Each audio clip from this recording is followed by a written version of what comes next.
Ladies and gentlemen, welcome to the Tradesman Experience. This is the podcast built by tradesmen for tradesmen, where we discuss business, culture, leadership, and the mindset it takes to build a business and life you're proud of. My name is Josh. Let's get into it and let's get shit done. Oh man, what's up, guys? It has been a minute. Why have I not done any podcasts? That's a great question, Greg. Why have I not done any podcasts? I got about 1,200 reasons why. Oh man, we're going to dive into that, but I do want to kick off just by reminding people that our next boot camp starts September 10th. That is our kickoff. You can sign up all the way up to the 16th, and that will get you into the last boot camp of the year. So get over to the website, bluecollarinsiders.com. Get signed up for the boot camp. Again, it's our last boot camp of the year. This boot camp is going to take us past Thanksgiving. And then once Thanksgiving hits, we know that, well, life is over as we know it because it's the holiday season. So, but what have we been doing? To tell you the truth, that's what I want to talk about. We're 107 days in to our acquisition, our first HVAC business together. And I'm curious, even though you and I talk constantly, what are some of the takeaways in the first 100 days of this? Because you're detached, right? Like you're remote, and I'm Right. like both feet balls deep. So I want to kind of share some of the struggles and successes that we've got to have so far in the first 100 days. You know, I got to say that I find myself more often than not reminding myself of the stuff that we teach, because I want to fall trap to all of the things that we advise not to do and do. And I have to remember, like, okay, there's a process here. There's a plan. There's a method. It's not on emotion. It's not reaction. It's just follow the plan, stick to the plan. Yes, there's emotions, but it's how you deal with it, and don't let it overtake you, because historically that has been my weak point. Is there's a fire and there goes the red hat and there goes off Greg with the fire hose. Yeah. Like, it's not even a fire yet, dude. It's just somebody smoking a cigarette. Well, sometimes your fire hose is full of gasoline. So Most of the time. So we've officially emptied the hose of gasoline. There's water in it, but now I just want to go spray everything. Yeah. So that's the funny part of it, is that there's a lot of things that even just repetitively hearing from you on the leadership side, I'm reminding myself and catching myself. I think this helps tremendously. I know a lot of our conversations in this first 100 days has been reminding us that it's, hey, we're only 30 days in. Hey, we're only 45 days into this. Hey, and we really tried to remind each other of that through the first 90 days. And I think that was kind of the grace period that we were trying to allow ourselves. First 90 days of this, we're simply in go mode and trying to build enough data to make some kind of strategic decision. Right. And that was honestly one of the most challenging pieces, is just having some data, but not our data. Like something to compare to say, okay, this is at least like a benchmark. This is at least where we should be based on what it was, because this was an acquisition. But we're not them. Our team isn't them. So it's been tricky. But once you get past that 90 days and you get a quarter, now you've got something. You've got something to measure against and say, okay, well, regardless of how we did and how we did it last month, here's what last month looks like compared to this month. And based on our overhead and what our cost is, this is what we need to make. So we either made or we didn't. But now we can compare it. So now it's getting fun. Then we'll start to do a quarter over quarter, and then year over year. Yep. And this is where I, obviously lean on you, and this is why I appreciate this partnership so much, is because you have that perspective and the detachment to be able to look at that data and then give it back to me in ways that I can digest it, right? And you make it very black and white. And I know that numbers at the end of the day are black and white, but the result dictates what our next strategy needs to be. Right. And this is something that I'm having to learn, just even patience with, is the same thing as the data collection. The big question going into this is are we doing this right? We know we're doing it aggressively and we're doing it on purpose, but that first 90 days was all about collecting data and go, okay, what did we miss? And complete tangent here, because it just struck me like a lightning bolt. How many things were we not prepared for? You and I spent months and months and months in this acquisition and preparing for this acquisition. Lists and spreadsheets. And we get in and we were like, shit, we are not ready. Forgot about this. Forgot about that. What about this? What about that? Yeah. It's cool because, again, it's been so long since I started a business like this from essentially scratch, because even though it was an existing business, like all the mechanical pieces of it it's a change of name. It's new insurances, it's new accounts, it's new everything, registrations, insurances, deeds, property, all of it. So yes, we acquired it quickly and in a bunch. And I think that's where most of the problem came in, because it wasn't like we were just stacking one at a time. They were like, here's a business and all the assets and all the customers and everything just came to us at once. Well, we were trying to put it into our name and take over and build the team. So if you started it from absolute scratch, I think it would be easier. Actually, I know it would be easier, because there's the handful of things you need and then you just build on it. You're not getting thrown all of this stuff simultaneously and saying, okay, deal with all this stuff now. Yeah. To give ourselves a little bit of credit, we knew the strategy going into this was going to be ready, fire, aim. 100%. And knowing that, it was like ready, fire, fire, fire, fire, aim, reload, fire, fire, fire. And that's what the first 100 days have felt like. But I think it's important to note that we knew that going in, and we knew that it was going to be a large discovery phase for us, because you don't know what you don't know, and you can have a plan and then you're going to get hit in the mouth, right? Something has a vote. In the first 45 days, we lost 2 transmissions and an alternator in the first 45 days on the vehicles that we acquired. And there's no business plan for that. No. And we had to respond, not react. And luckily, we just have an incredible team. And they responded, not reacted. They made decisions. They didn't just throw their hands up in the air and call one of us and go, hey, this happened. We don't know what to do. They handled it. Who found the used one? The TJ. Yeah. He took it upon himself to go find a used one, located it, said, here it is, and then found somebody to install it locally. Yes. And then was like, hey, I need you to pick up the transmission. I was like, yes, sir. Done. Like, where and when? I'll pick it up this day. I'll have it dropped off literally 10 minutes later. Let's get the truck down there. Like he just handled it, and that was, we've had a lot of that. Let's be honest. We wouldn't have gotten done what we've gotten done in the first 100 days if it wasn't for the team. No way. Not front even line and behind the scene, right? Front line and behind the scene, because there's me and you, there's Sam and Steve, all on back end. And then there's TJ, Sophie, Doug, Russ doing all of the frontline stuff, all the work, all the sales, handling the customers.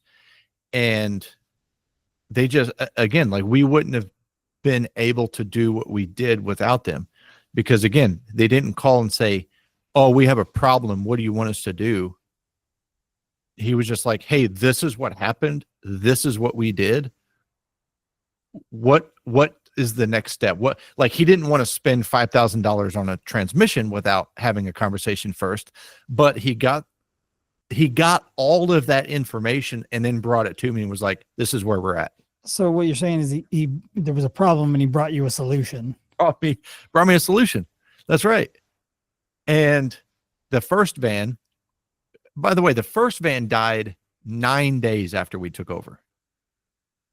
Yes. 9 days after we took over, the transmission went out. And the transmission was worth twice as much as the van. Yep. 270,000 miles on a service truck. And everybody knows that those aren't kind miles, right? It's under load its entire life. So we made the decision to get rid of it.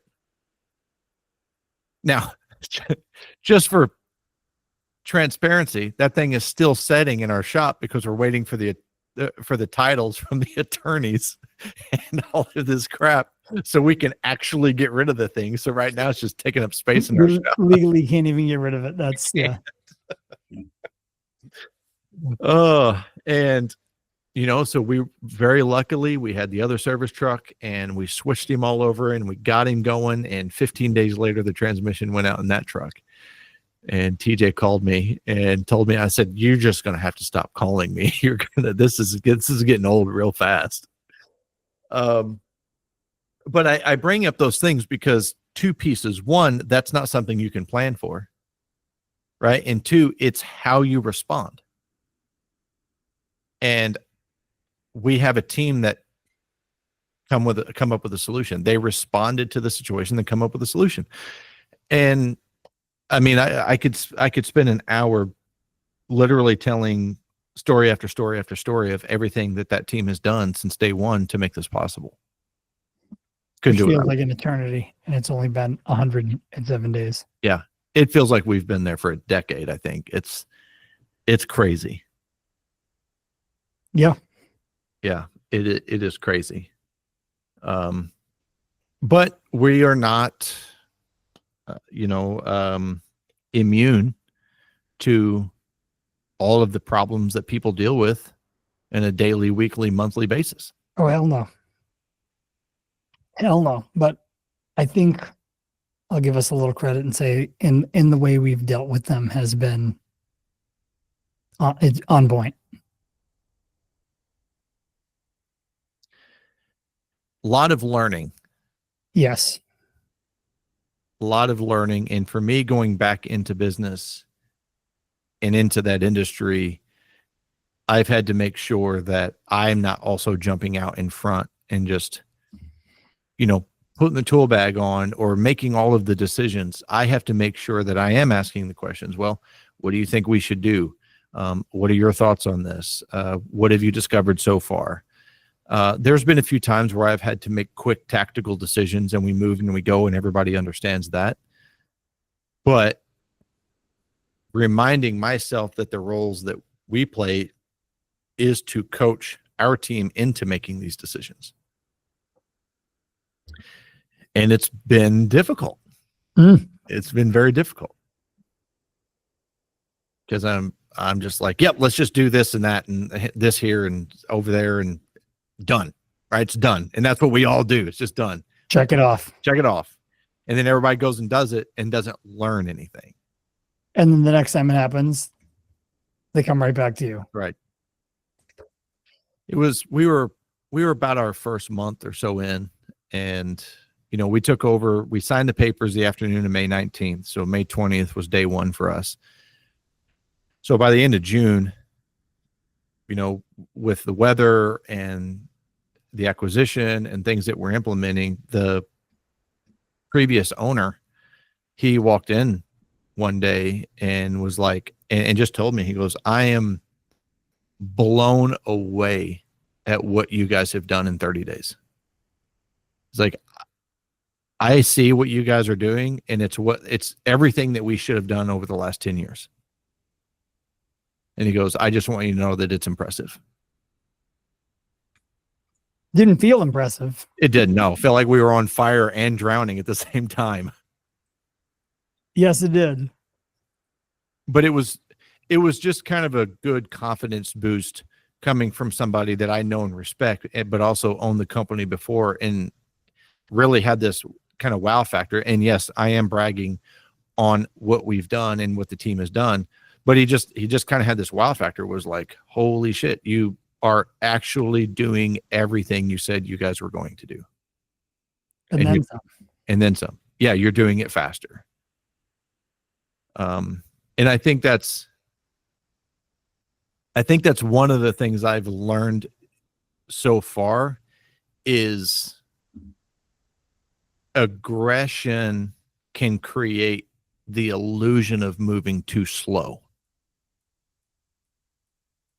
Because you want it to go fast, right? It's like we look at it and I'm like, why are we not there yet? Why are we not here yet? What is this thing going? How come we haven't hired up? It's like, hold on. Look at how far we've come. Yes. And so that illusion that we're moving too slow, I have to remind myself, I'm like, okay, where are we? We know where we need to be. We know where we want to be. Where are we? What decisions are we making? And that helps me kind of stay like where I need to be communicating with TJ and with Sophie and with the technicians. Yeah. And it's very difficult being remote, like mentally, because being hands-on is like my thing. Well, the good news is I haven't been able to start any fires. No. That is the good news. That's the good news. And that's something that I haven't experienced yet, right? I mean, I'm semi-remote. I spend 1 or 2 days a week over there now on site. Obviously, I'm in communication with them, but being as remote or as removed as you are, what have you learned from that? Patience. Patience question mark. Patience question mark. My version of patience. What have I learned? That it's delegation, but forced delegation. Like I don't have a choice. Like it's made me realize that I've wasted a lot of time doing things that I didn't have to do and shouldn't have been doing. And I very quickly came up with a solution to solve those problems. And I didn't have a choice. I was just forced to let go. Like it's a weird feeling because again, I'm so used to just being like, okay, I'll run right over there and we'll take care of it. And it's really helped me a lot in business here because there's many times it happened yesterday. I got a call about something, about a review, and the employee gave us 2 options to pick from for his review. And I was like, well, this is interesting. One was a higher salary and the other one was an extra week off. And I started going off on this is what I would do. And I'm like, you know what? No. I said, you decide. I'm not going to pick. I'm glad that you came up with 2 options, but I'm not you pick. And I just was talking to my project manager. I let him pick. And then he ultimately let the employee pick. So that's something I would normally have just like picked one and said, go with this because I know one's better than the other. But it's not about what I want. Mm-hmm. It's about what makes the employee happy and what they want. And I appreciated that. And I wasn't going to take that from them, and nor was it my place. That's how I felt, at least. Mm-hmm. A year ago, I'd have just been like, this is what they get. Send it. Right. So just to have that, I guess, know-how that it's okay to let other people make decisions, Greg. Well, and in this scenario, I don't have a fucking choice. Right. I'm not flying 1,700 miles to make a decision every time. Yeah.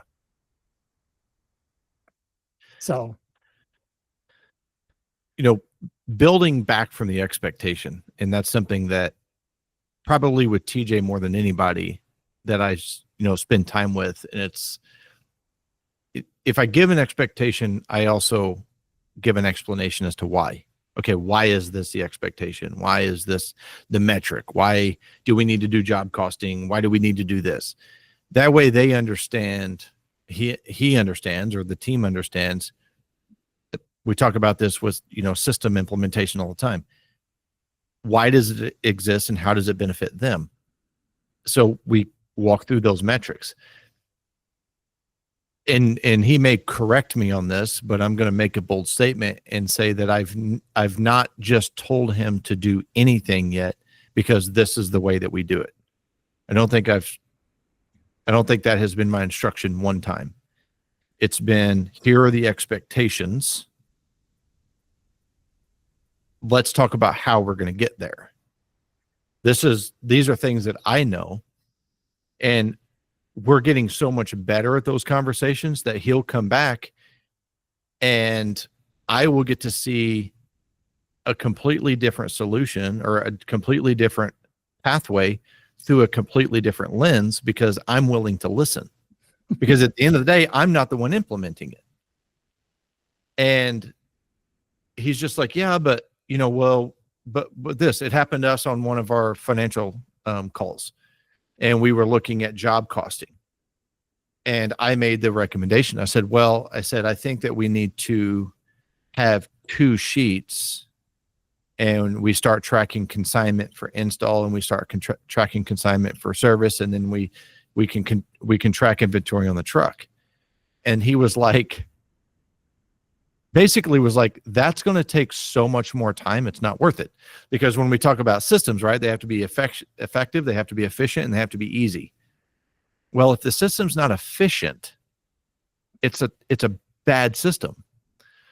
So, and I'm summarizing this conversation, but at the end, it was like, okay, well, this part of the inventory can be lumped into consumables, and we can just track the bulk of the consumables and average it out. And then these things we can track individually. And it was like, oh, that's a great idea. Way easier. Way easier.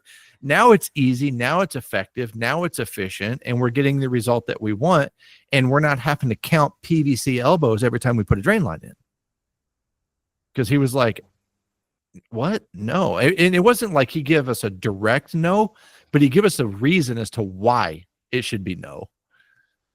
Not just a no. Not just a no. It's like, oh, no. He was like, well, that's going to do this, and therefore we're going to lose efficiency overall on this, which ultimately means the jobs are going to take longer than they should. And then you're going to wonder why we're losing in the job costing. So I was like, oh, this is so smart. But how many business owners wouldn't have the patience and wherewithal to have that conversation, to literally let somebody in their team help dictate the decision that the owners make, right? Because at the end of the day, we're responsible, and there are decisions that we have to make. But if they want to make the decision as an owner, are you confident enough that your team can make a decision that's ultimately going to be in the best interest of the company? It's been a great experience. I mean, it's been a great experience. And guess what? When it doesn't work, you can't go back to the team and be like, well, I told you so, so now we're going to do it this way. No. You go back and go, okay, what worked, what didn't? Why did we get this result? And then let's restructure the plan. And TJ and I, and just so everybody knows, TJ is our project manager. So ultimately, he's in charge of the HVAC operation, right? Like the scheduling, the ordering, and Sophie takes care of the service and maintenance calls and the inbound calls, outbound calls. But at the end of the day, our project manager is responsible for that HVAC department at that location. And because he knows that, and because he has a clearly defined RRE, and because we have these conversations, our conversations are continuing to get better and better, because he continues to embody the role and take complete ownership of the responsibilities. It's fucking crazy how it works. It's awesome. It's so awesome. And I'm so proud of them. Again, 100 days in, like what they have stepped up to the plate and taken on and done has been phenomenal. And we have a lot of tweaks to make and a lot of adjustments to make and a lot of feedback loops to create. And we, but that's part of it. That is part of it. That's the adventure. That's the challenge. Mm. Once it's all figured out, then what? Right. Then it's lather, rinse, repeat. And yeah, I don't know. I mean, I'm excited. I'm very excited. And when you threw this stupid ass idea at me a year ago about getting back in the HVAC world, It was a year ago. I was like, boo. No, I'm sorry. The number you've dialed is no longer in service. Here we are. Yeah, here we are. Just getting started. Yeah. Yeah. So I don't know. I just, again, I just kind of wanted to recap like where we've been, because we haven't been on here, and you and I have made a decision that we're going to, start doing recordings and sharing our process, and also talking about the coaching, which I do want to talk about here a little bit, but like the whole time ownership thing has been on the forefront of my mind like every day. I try. Yeah, I mean there's days I fail at it miserably, and there are days where I'm like, Oh yeah. okay, I'm supposed to be doing a lot more, and the phone's not ringing. There's no problem for me to solve. So you ended up, in this, for me, it's been this hellacious wave effect. Because what was it? A few weeks ago, I went in and worked on the tools for a few days, which we know is not part of our design, but we were at a crossroad. It was 115-degree heat index every day. And we had back so much work that we couldn't get it done. So we had a very smart conversation about how we're going to solve this. And it was like, fuck it. Let's get the dust off the old tools and see what happens. And, the first day, it was beautiful. It beat my ass so bad. in a good way. In a great way. I was in an attic. I was in a crawl space. I was covered in mud, covered in sweat, and we just rocked it. And it was hard, and it sucked, and it was fantastic. Glorious. It was. And then day after we did it again, and the day after we did it again. And I say that, and I know there's a lot of people listening like, yeah, dumbass, that's how this works. And that's why I want to use that as a segue to talk about coaching, because one of the things that you've been really good at is like keeping me on a, I want to say a tight leash, but like, hey, don't get in the weeds, because I want to jump in and fix it, and I want to jump in and do the work, and I want to jump in and help. And at the end of the day, a lot of the things that we talk about in coaching and a lot of things that we're working to implement into this new company is we can't do everything. Not that we can't do everything, but for sake of the company, we can't do everything. No. And so getting to experience that and being back in the field and back on the tools and helping with these guys. And it's happened a couple times. I say it's happened like it was a bad thing. Like it was a tremendous opportunity to saddle up next to the boys and go out in the field and get shit done. And I think I built some equity with the guys, by doing that as well, because I'm not some talking head that doesn't know what I'm doing. But the reality is, at the end of the day, you have to have a constructive effective team to do the things that need to be done. So when we look at the back end, we have Steve and we have Sam and then you and I. So there's 4 of us that make decisions on multiple levels that directly impacts the direction and the success and the profitability of the company. Right. And we have an OCS, overall comfort solutions. We have an OCS, basically a high level meeting once a week. And we discuss different operational pieces of where we're at, where we're headed, what's going on, who needs to be doing what, where are we at financially, how are we handling this?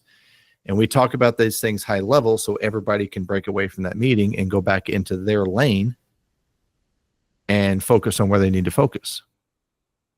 And then we have those conversations with the front line, TJ, Sophie, the technicians of like, all right, these are things that we're working on. These are promotions that we're talking about. These are some modifications we're going to make to the maintenance plan. Keeping it high level with them as well and go, hey, we'll feed you this information as we get it. That way they can overlook it. So I say all of that to say this. One of the big launches that we just had was the rebirth of True Pros. So Greg, let's talk about what are we offering now from True Pros where we can help these guys spend more time where they need to be in their business and less time on shit that they need to delegate. I mean, that's it. That in a nutshell, that's it. That's exactly what it's designed for, because we have spent how much time coaching and telling guys what they need to do, and most of them know what they need to do, and they're taking our advice. But the question is how and who. Mm-hmm. They know what. Now, who is it and how do they do it? And there's how many services out there that'll do bookkeeping and call taking and just basic administrative services, HR services, payroll services. But they're all independent companies, right? They all do that one thing. So you still need somebody to coordinate all that, manage all that. And for the most part, from my experience, I mean, I've hired a lot of external companies to do all of these things. Mm-hmm. And I don't want to say that it doesn't take the load away. It kind of just moves it. Like, there's still work to be done. There's still a lot of things that you have to be involved in. I mean, it's your finances, especially when it comes to finances. It's all your finances. Mm-hmm. You're in control. If you're the one managing the business and the work, you know everything that's coming in and out. So you have to be in tune with it. Doesn't mean you have to manage the physical aspect of taking that slip and entering into QuickBooks and making sure the bills get paid and making sure payroll gets run through. Like, I get that you can hire somebody to do, but you still have to manage that person.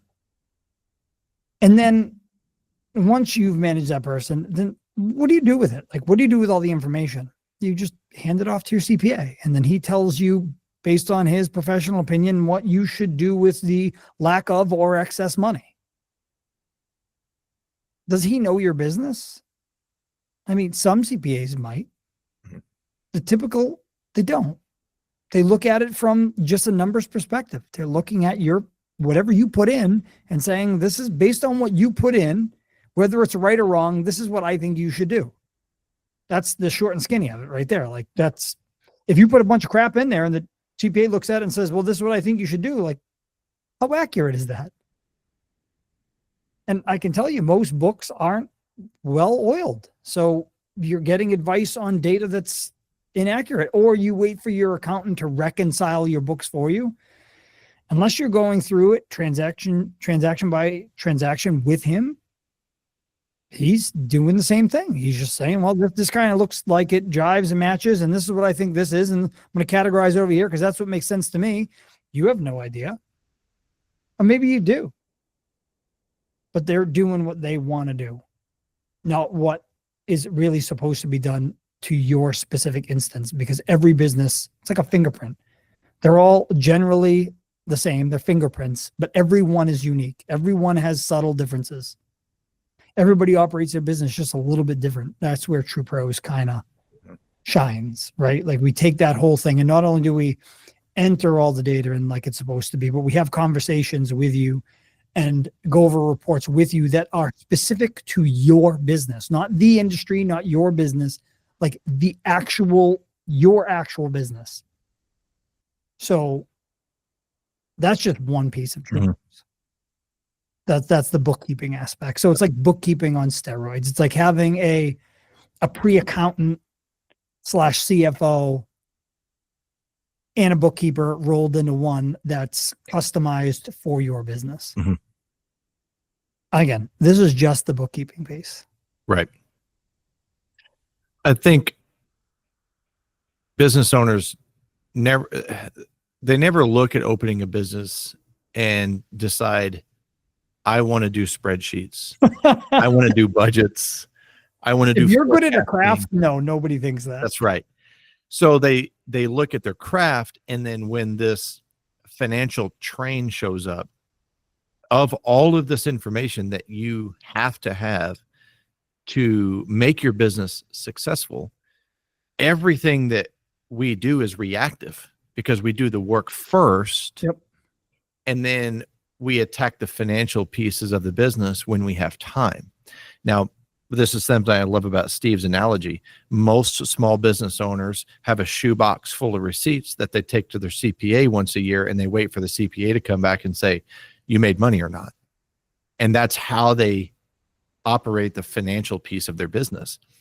What we're wanting to do is work as a partner, as a part of your team, where True Pros takes over entering and managing and monitoring the financial piece, but in turn gives you real-time data back. Useful data. But here's one of my favorite pieces, Greg, is if you don't know how to read the report, we'll teach you how to read the report so you know how to make decisions. That's it. Not just, oh, we give you reports and you're like, well, okay, I don't know what to do with these reports. No, we map out the plan and exactly how and what you need to do with these reports. Right. Because how can you make smart financial decisions if you don't have smart financial data? And know how to interpret it and make it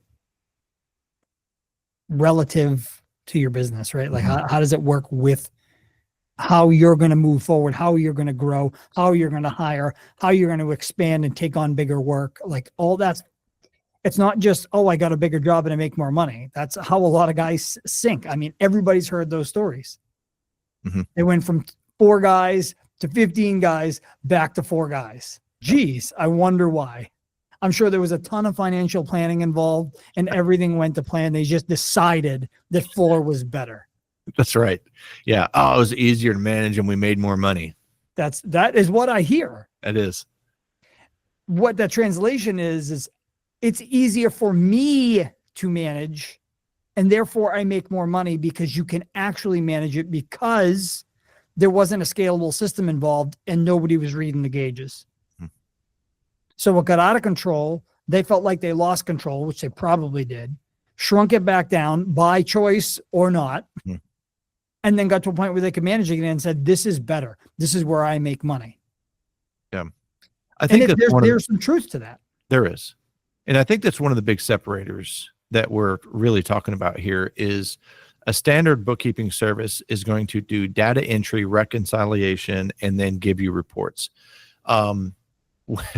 We want reports. Do what? Basic reports. Basic reports. We want to help you understand how, what, where, and why kind of thing, right? One of your favorite pieces of looking over P&L is when it says miscellaneous and there's like $70,000 stuck in a miscellaneous highest category. I call it the financial junk drawer. The junk drawer. So in my experience, a standard bookkeeper is not going to question the junk drawer. They're going to actually throw stuff in it that they don't know how to allocate. What we're going to do is we're going to open the junk drawer and go, why is a Bermuda trip on your... No, I'm going to pull the drawer out of the cabinet and I'm going to dump the fucking thing on the floor. And I'm going to say, now you can clean it and sort it how you think it should be. Put it all in piles by size and color and then Pick- we can categorize them, Yes. and you'll know what they are. And then pick when you one get a thing up. blue nut, you know where to put the blue nut. So I was going to say, pick one thing up and go, okay, what is this? Where does it go? And we allocate it there. It's like, next thing, what is this and where does it go? And in doing that, again, with them, not just for them and only giving them unclear data. That's also old data, right? Like, how many times do people get information from their bookkeeper that's 90 days old? Well, and again, this goes back to who's the bookkeeper too. Is it your wife? Is it your mother-in-law? Is it? I mean, again, I'm not saying that those people aren't bookkeepers. Some of those, if your mother-in-law was a bookkeeper for a Fortune 500 company, that's great. Is she just taking your information and categorizing it in QuickBooks the way she sees fit because she was a bookkeeper for a Fortune 500 company, or not? They're putting it in. They're organizing it the way they see fit. Mm-hmm. Would you let your wife walk into your service van, your van, and organize it the way she saw fit? Just today, go home, drive your van home, give it to her, and say, you know what? I'm going to empty this thing out in the driveway, and you organize it the way you like it. And then without seeing it, you're going to get in it the next day, and you're going to go to work, and you're going to try to function out of it like you did the day before. Good fucking luck. That's exactly the same with the financial piece of it. Yeah. Every one of those things that goes in, you're like, I don't know. It's a receipt of gas. That's your money. That's your money that you're spending and making. You should know exactly what it is, and you should call it what you want to call it within reason. That's what makes each one unique and different. Is you might want to call it something different than I do. Like, that makes it different. That doesn't make the category universal. QuickBooks comes standard with a bunch of staples. It's all standardized items, and people just are like, well, that's the item QuickBooks gave me, so I guess I put it in there. You can make categories and items, call them whatever you want.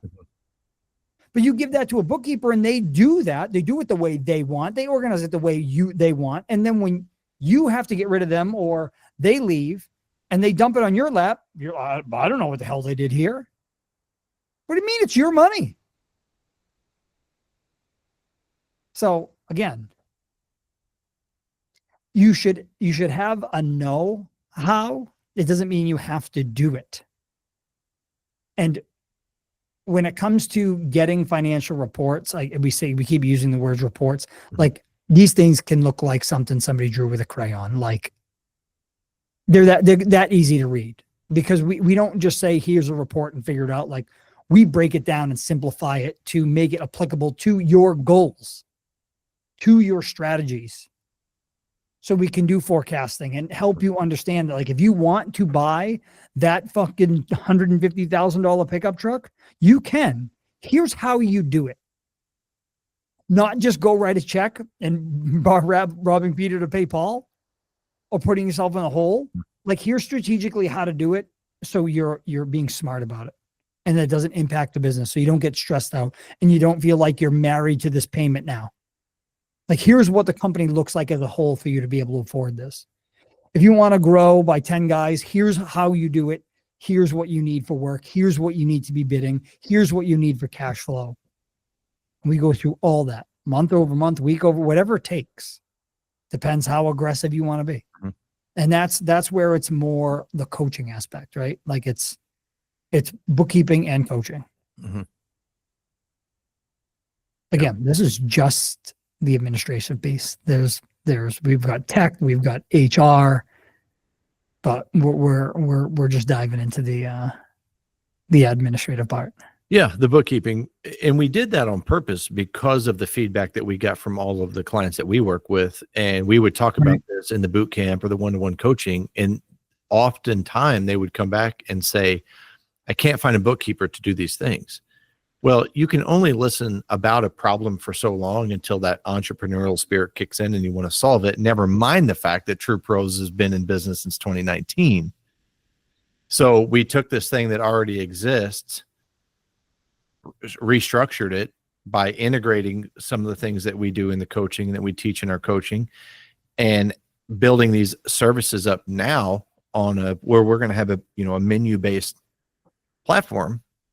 And that way you can say, this is what's going to benefit me the most, or this is what I need right now, and this is what you can select. But at the end of the day, we were like, okay, well, let's stop waiting for everybody else to solve this problem. we'll solve it because we speak the language. We're blue collar. We understand. And we're not going to treat you as if we are on the accounting throne. It's like, hey, man, what do we need to be doing differently here? I got a question. I know it's more of a, I guess, a bias because we're in it, right? But how much impact do you think True Pros had in our success of expanding our business as quick as we did and getting up and running with the systems and the everything? The HR, the tech, the admin, like how much time did that save? Well, so I'm going to answer that from my lane, which is operations, right? Which is like tactical shit, like getting work done kind of stuff. I spent 2-3 hours a week, maybe, just talking to you guys, and you guys were handling everything on the back end while I was focused on operations and moving forward. I mean, so just to give insight, that's obviously just basic administrative, right? Mm-hmm. It was call taking in the beginning. In the beginning, yep. It was everything HR related, onboarding, payroll, benefits, 401k, disability, like all that.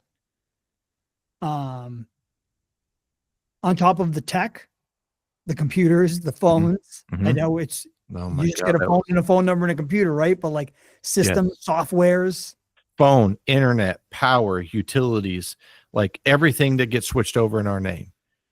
Like for me, it was like, I need you to sign this. I need you to DocuSign this. I need you to drop this off. Like I wasn't having to take my attention away from the team and serving the clients because everything that True Pros does and did for us was being handled. So if I'm looking at this from a detached lens where I'm an HVAC business owner and I'm in this acquisition, my first 90 days would have been nothing but setting up everything that we just talked about. And I would have not been growing the business. I can promise you that.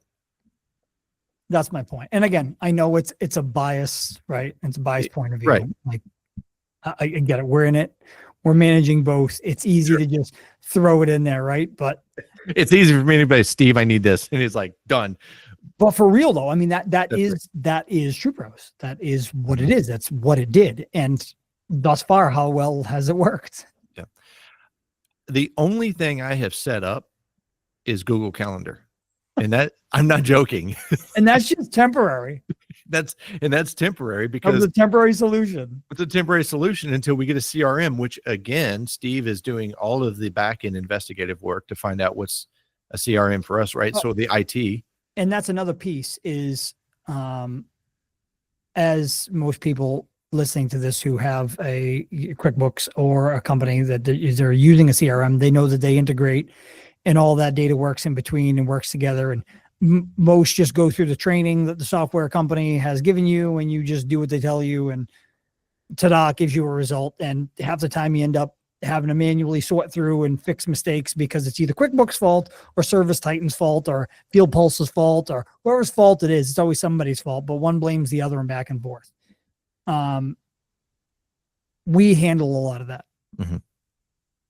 We handle a lot of that back and forth and the integration and the communication between the two. That's something that we take over as well. We can take over as well. Again, it's tiered. So it really, it's the demand of how much time is needed. So that's how it's the price structure is built out. The more you need, the more time it takes, obviously. Right. And to, wrap this point in, what I want people to understand is we have built option-based solutions because everybody's company is not only different, it's a little different size, different market, but we understand that the financial operations are going to be this very similar or the same on the back end. You're going to have a P&L, you're going to have AR, you're going to have a balance sheet, you're going to have, well, if you're not having to manage that day to day, you can focus on what you need to be doing, which is selling and doing work and leading your team. And then you can sit down with us and go, so what's my fuel gauge reading right now on the company? Okay, well, let's look at that. Well, where are we at in relation to our projections? Well, let's look at that.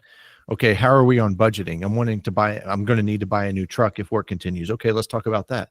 So now I think people need to understand that now they're not burdened with having to make all of those decisions alone based on improper information. Now you've got somebody that you can sit down with, again, as a partner, as a part of your team, and go, hey, this is what we see. This is what the data shows us. Let's have a conversation about it. Where is it that you're wanting to go? What is it that you're wanting to do? And now we give you that data. So our first launch, our first big kickoff is the financial piece, is the bookkeeping piece. So I'm going to put a link in the show notes where you can schedule an appointment to have a conversation. It's no charge, no obligation. It's just, hey, let's jump on a call and we're going to ask you some basic questions. We'll give you some information to fill out, but we will customize you some options based on you and your company to see if we're a good fit for you. If we can help you level up and get some of this stress off of your plate so you can go do the thing that you're fucking good at, why not? So I'll put that in there. And then if you don't want to click the link, just shoot us a message or an email. Just, you can and be like, hey, let's meet up. I want to talk more about this bookkeeping services you guys are offering. And we keep saying bookkeeping services. We haven't come up with a more clever name yet, but it's like bookkeeping 10.0. Yeah, bookkeeping on steroids. That's right. Way more advanced. Bookkeeping advanced. Yeah. So, advanced, but yet simplified. Right. Yeah. So we I'm excited. We make it easier. That's it. Yep. I'm excited. And then lastly, I'm gonna end where we started, guys. Our next blue collar boot camp, we're taking enrollments now. It officially launches September 10th. You can sign up all the way up to the 16th to get in. You won't miss anything. It's 12 weeks. It's $247 a month for 3 months. It's worth every dollar. Every dollar. Literally, if you left the boot camp and you hated it and you lost money, we'll fucking give you your money back. Like literally, this is the best 12 weeks that you can spend investing in yourself and in your company. You get your money out of the first week or two. Absolutely. Yeah, absolutely. And it's a group coaching platform. And I think that is probably the most valuable aspect of it, is getting to be in the room of people that we're in. I mean, our roles, and I'll speak for my role has changed and evolved so well over boot camp to boot camp to boot camp. I really feel like I've went from a coach to a facilitator. I feel like I've gotten worse. What? I'm just kidding.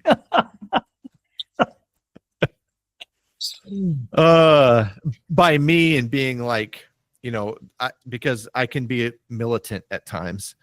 I've really kind of loosened up, and now, we spend an hour to hour and 15 minutes together once a week. And the first 30 to 40 minutes is we really do dive into the topic and the content and, follow up to the modules and questions. But we've really got to a point where the last 30 minutes is a lot of Q&A about what the hell's going on with if people. If not more. And there's a lot of value there. If we're talking about RREs and at coaching and somebody has a question about sales, like we answer the question. And I feel like that's something, and that's what I mean, like going from a coach to a facilitator. And the cool thing is when you get like some of our rock stars, right? When you get Kyle, he's like, I just experienced this. And this is something that, this is how we did it. Use it if you want, kind of thing. And you get that participation from the group where everything is not just coming from Greg and I. So it's just really fantastic community of blue collar business owners that are all experiencing the same things at different times, that come together for 60 minutes a week, and we work through our bullshit. And we learn something along the way, and we share our experiences along the way. And again, it's the best 12 weeks that you'll spend of the year. And we have triple repeats in there right now. Mhm. We've got companies in there that have not missed a single boot camp, and they've been in almost every Q&A weekly coaching call, which is awesome to see. So we'll put that in the show notes as well. You can click that in the website. You can go over, sign up, get in there. Again, best 12 weeks that you'll spend.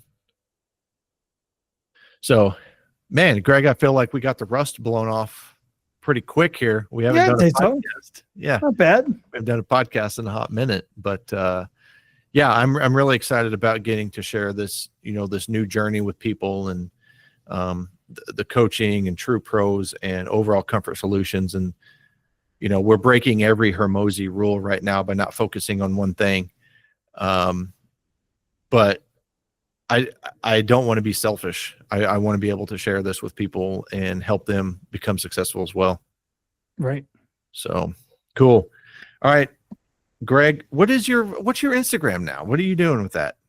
This has been like a mystery the whole time. Yeah, that's a good question.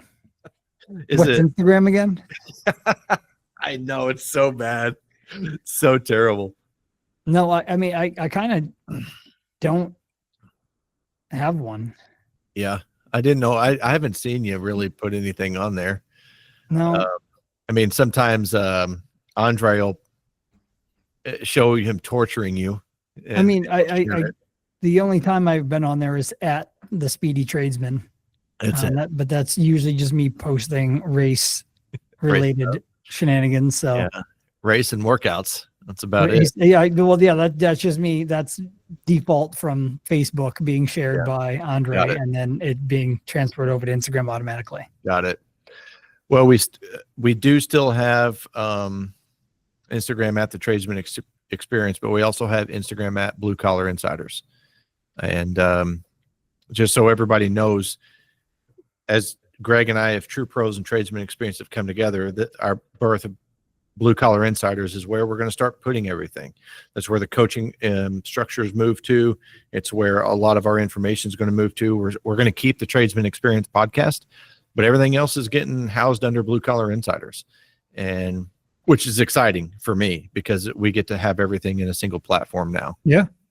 So, but go check Greg out. Again, go check us out on Instagram at Blue Collar Insiders. Guys, shoot me a message, DM, whatever, and let's get on a call and get you locked into some True Pros or the boot camp, or if you're really ambitious, we'll do both. Till next time, get shit done. See ya. See you guys.